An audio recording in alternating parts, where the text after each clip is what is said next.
One thing that you've always taught me and you've taught our listeners and viewers is you've always talked about moderation. That's kind of what you grew up learning. That's what your dad taught you. Will you talk about moderation when it comes to maybe just diet, but maybe other things too? What about moderation? Well, we have on our show many people that have very varying views and what works for them or works for their clients or their patients.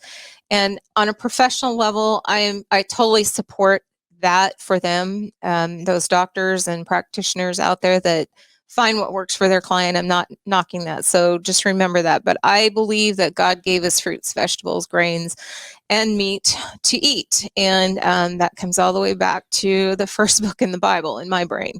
And my dad always said, it's not about not having something to eat. It's about how much you're having to eat and keeping it in moderation.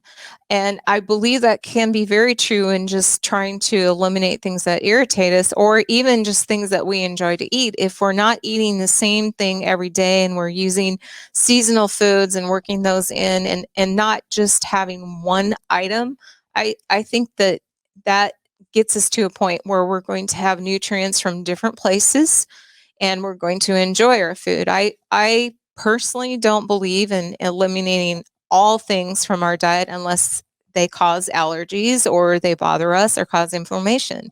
I believe all the food groups are there for our enjoyment. It's just like my dad said, in moderation. And he also believed that with alcohol too. It's if we overindulge in one specific thing, then even water, if we get too much water, we can kill ourselves. Absolutely.